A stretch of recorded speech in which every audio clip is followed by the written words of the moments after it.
શું તમે પણ આવા પાપડ બનાવવા માંગો છો અથવા તો પાપડી બનાવવા માંગો છો? તો ચાલો જોઈએ. 1 કિલો લોટમાંથી 35 નંગ પાપડ બન્યા છે, મોટી સાઈઝના, અને આટલી પાપડી બની છે. અને રિઝલ્ટ તમારી સામે છે, આપ જોઈ શકો છો.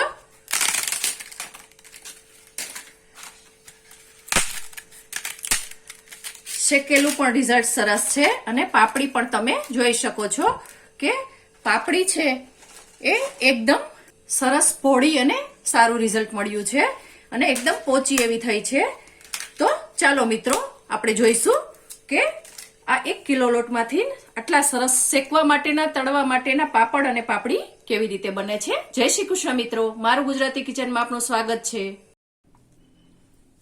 જુઓ તો આ ચોખાના પાપડ બનાવવા માટે આપણે ખાસ એ ધ્યાન રાખીશું કે મેં 2 કિલો ચોખા લીધેલા હતા, એમાં 1 કપ સાબુદાણા નાખીને અને આ દળાવી લીધેલું હતું.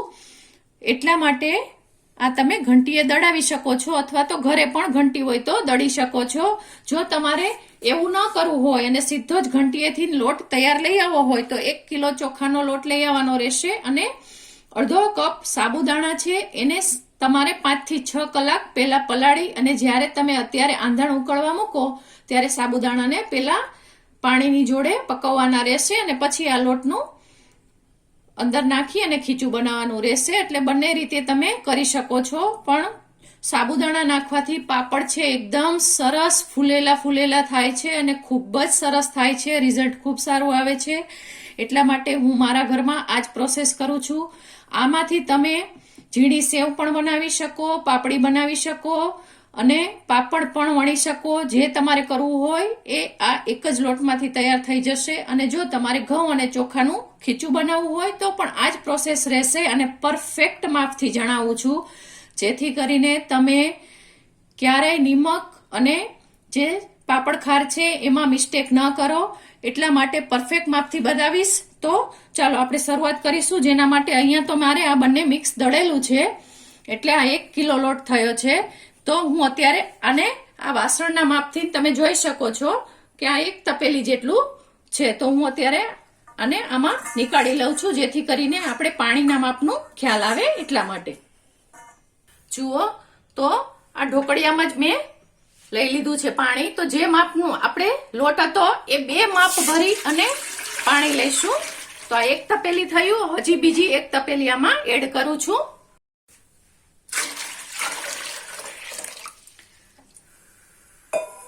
હવે એકદમ ફૂલ તાપે આને આપણે 15 મિનિટ સુધી ઉકાળવાનું છે, એ વાતનું ખાસ ધ્યાન રાખીશું. તો હું ઢાંકણને બંધ કરી દઉં છું અને 15 મિનિટ એમ જ પાણીને આપણે ઉકળવા માટે મૂકી દઈશું. 15 મિનિટ પછી આપણે આગળની પ્રોસેસ કરીશું. આવી રીતે ભરી અને 1.5 ટેબલ સ્પૂન પાપડ ખાર લેવાનો છે, 1 ટેબલ સ્પૂન નિમક લેવાનું છે, 1 ચમચી જેટલું આખું જીરું જો ગમે તો લેવાનું છે, ન ગમે તો અવોઇડ પણ કરી શકો છો. જીરુંની જગ્યાએ તમે મરી પાવડર પણ ઉપયોગ કરી શકો છો. અહીંયા એકદમ તીખી લીલી મરચી મેં વાટેલી છે, જે 2 ટેબલ સ્પૂન જેટલી છે. આ તમને તમારી ચોઈસ પ્રમાણે એડ કરી શકો છો. ન ગમે તો ટોટલી અવોઇડ પણ કરી શકો છો, પરંતુ આ 2 વસ્તુ તો ખાસ લેવાની રહેશે જ. જુઓ 15 મિનિટ થઈ છે અને આપણું આંધણ છે એ ખૂબ સારી રીતે ઉકળે છે, જોઈ શકો છો. આ પાણી ગરમ થાય એને આંધણ કહેવામાં આવે છે. તો હવે એમાં આપણે આ નિમક અને આ ખારો એડ કરવાનો છે અને ફરીથી આપણે આને બીજી 10 મિનિટ માટે ઉકાળવાનું છે. અને હવે આપણે આ ઢાંકણ છે એને આવી રીતે અધ ખુલ્લું રાખી અને 10 મિનિટ સુધી રહેવા દઈશું. જુઓ ટોટલ આપણે પાણી મૂક્યું ત્યારની 25 મિનિટ થઈ ગઈ છે. 15 મિનિટ આપણે એમ જ પાણીને ઉકાળ્યું અને 10 મિનિટ આપણે ખારો અને નિમક નાખ્યું, એ પછી પાણી ઉકાળ્યું. હવે એમાં આ જીરું છે એ હું એડ કરી દઉં છું. હું આખું જ જીરું એડ કરું છું. તમને ગમે તો તમે ખાંડી અને શેકીને પણ એડ કરી શકો છો. મેં અત્યારે કાચું જીરું એડ કર્યું છે અને આ 2 ટેબલ સ્પૂન આ જે મરચાની પેસ્ટ છે એ પણ હું એડ કરી દઉં છું. અને આને આપણે સારી રીતે હલાવી અને બીજી 3 થી 4 મિનિટ માટે હવે આમ જ ખુલ્લા વાસણમાં ઉકાળીશું, કારણ કે જો બંધ કરીશું તો ઉભરાઈ જશે. તો આમ જ આપણે હવે બીજી 4 મિનિટ ઉકાળી લઈએ. ખીચું છે એ પરફેક્ટ શીખવું જરૂરી છે. બીજું તમને વણતા ન આવડે તો અત્યારે તો મશીનની સુવિધા છે, તમે દબાવી પણ શકો છો, અથવા તો તમે ઉતાવળ હોય તો તમે સંચામાં મમરી પણ પાડી શકો છો. એટલે ખીચું એક પરફેક્ટ આવડી જાય તો બીજું બધું જ આવડી જાય. તો ખીચું પરફેક્ટ થશે તો પાપડ તમારા ઓટોમેટિકલી સરસ રીતે પરફેક્ટ જ બનશે. જો આ ખૂબ સારી રીતે ઉકળે છે. તો આવી જ રીતે આપણે ખીચું બનાવવામાં ઉતાવળ નથી કરવાની, એ ધ્યાન રાખવાનું છે. જુઓ હવે બીજી 4 મિનિટ થઈ ગઈ છે, એટલે ટોટલ આપણે 30 મિનિટ જેટલો સમય થયો છે. તો હવે આમાં આપણે 1 ચમચી જેટલું તેલ એડ કરી દઈશું, અને ગેસ છે એને હું બંધ જ કરી દઉં છું, જેથી કરીને આમાં ગાંઠા ન પડે. એ વાતનું આપણે ખાસ ધ્યાન રાખીશું. અને હવે આવી રીતે મેં વેલણમાં ઓઇલ લગાવી દીધેલું છે, અને આ લોટ છે એ લોટ હું એડ કરી દઉં છું. અને થોડો એવો લોટ અત્યારે રાખું છું, કારણ કે ચોખાની ઘણી વખત નવા ચોખા હોય, જૂના ચોખા હોય તો એ ફેર પડે છે. આપ જોઈ શકો છો. તો આ બધો જ લોટ હવે પરફેક્ટ રીતે આમાં જતો રહેશે. જુઓ બધો જ લોટ એડ કરી દીધેલો છે, અને હવે આને આપણે એકદમ સારી રીતે મિક્સ કરી લેવાનું છે. ગેસ મેં બંધ કરી દીધેલો છે, અને આપ જોઈ શકો છો. હવે આને સારી રીતે આપણે મિક્સ કરી લઈએ. જુઓ ખૂબ સારી રીતે એકદમ સરસ એવું મિક્સ થઈ ગયું છે, જે આપ જોઈ શકો છો. આપણે આમાં બધું જ ખીચું નીકાળી લેવાનું છે. થોડું તેલ આમાં એડ કરી અને બધું ખીચું નીકાળી લઈએ, કારણ કે આને મસળી અને પછી આપણે ફરીથી બાફવાનું છે. બાફ્યા વગરના પાપડ છે ને ફ્રેન્ડ્સ, એ તૂટી જ જાય છે અને ક્રેક આવી જાય છે, અને પોચા નથી બનતા. આ બંને કારણ હોય છે, એટલે ખાસ ધ્યાન રાખવાનું. તો હું પહેલા તો આમાં નીકાળી લઉં. જો આપણે બધું જ ખીચું છે એ આમાંથી નીકાળી લીધેલું છે, અને આમાં વધારે ચોંટતું નથી. આપણે જે તેલ એડ કર્યું છે એનું કારણ એ છે કે આ ચોંટતું નથી ખીચું. તો હવે આમાં જ આપણે પાણી એડ કરી દઈશું. જે તપેલી આપણે લીધેલી હતી એ 1 તપેલી પાણી એમાં જ આપણે એડ કરી દઈશું, કારણ કે આપણે ખીચુંને બાફવું છે.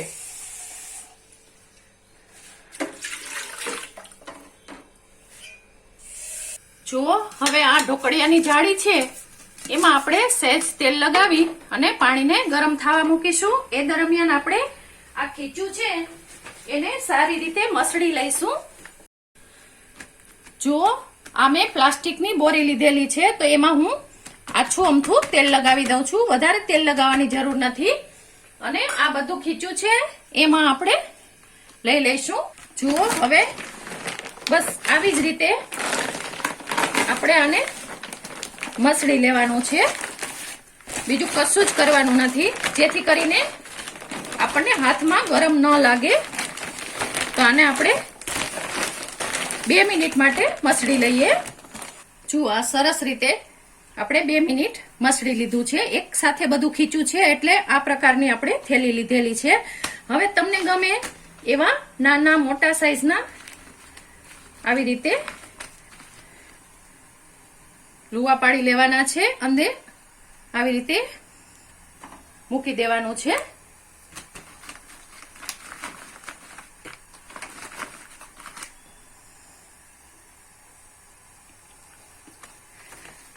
બધા જ એક સાથે આપણે બાફવા મૂકી દઈશું. થોડા થોડા બાફીશું ને એવું નહીં કરીએ, કારણ કે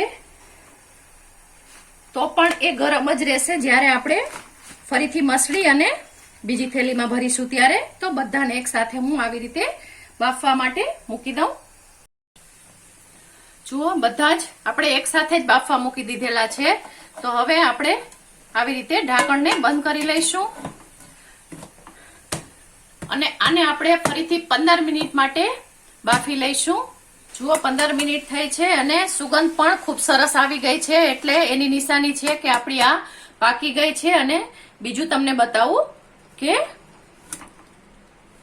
આવી રીતે જોતા તમે જોઈ શકો છો કે કલર ચેન્જ થઈ જાય છે. એ વાતનું ખાસ ધ્યાન રાખવાનું છે. અને બીજું આવી રીતે ખોલીને જોતા એક સરખો કલર લાગે ઉપરનો અને અંદરનો, એટલે કે આ ઉપરનો અને અંદરનો એક સરખો કલર લાગે એટલે આપણી ખીચી પાકી ગઈ છે એમ માની લેવાનું. તો હવે આને આપણે લઈ લઈશું.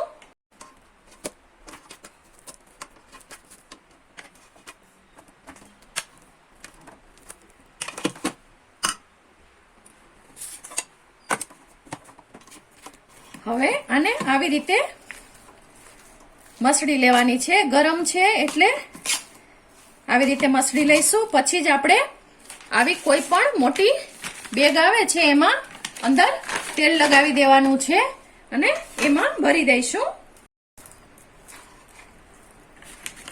જુઓ હવે આમાં આપણે લઈ લઈશું. સેજ વરાળ ઉડી ગઈ છે એટલે પ્લાસ્ટિકની બેગમાં આસાનીથી લઈ શકાય છે.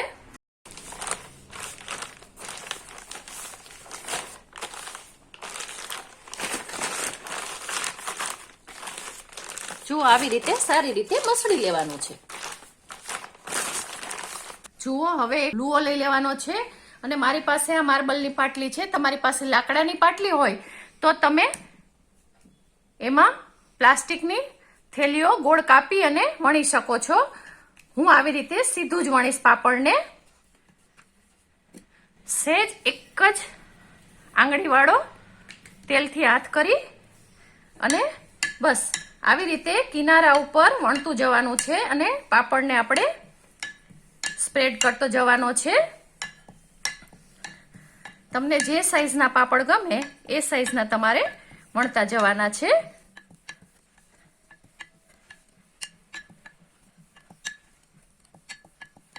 જુઓ આ આપણો પાપડ તૈયાર થઈ ગયો છે. ખૂબ સારી રીતે અને સરળતાથી વણી શકાય છે. બસ હવે કશું જ નથી કરવાનું. આવી રીતે આ પાપડને લઈ લેવાનો છે. મેં અત્યારે ખાટલા ઉપર સૂકવ્યા છે. તમે નીચે કોઈ પણ કપડું પાથરી અને એની ઉપર ઘઉં કે કોઈ પણ અનાજ હોય અથવા તો મગ હોય એ સ્પ્રેડ કરી અને એની ઉપર સાડી મૂકી અને પાથરશો તો પાપડ ફાટશે નહીં. આ બીજી ટિપ્સ છે, ખાસ ધ્યાન રાખજો.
જુઓ આપણે પાપડ પણ વણી શકીએ છીએ. એ તો તમને બતાવી દીધું. હવે આવી રીતના આપણે સંચામાં લઈ અને ગ્રીસ કરી લેશું.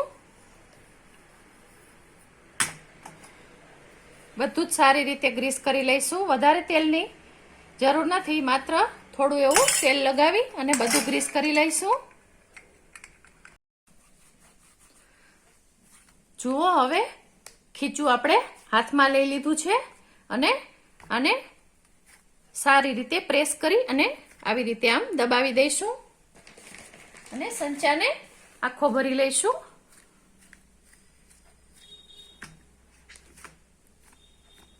હવે બંધ કરી લઈશું. જુઓ આવી રીતે આપણે સીધી પટ્ટી પાડી લેવાની છે.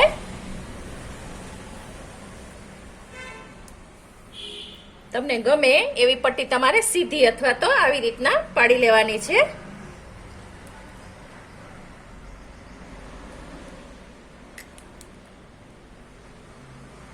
અને આને સૂકવવા માટે રાખી દેવાની છે.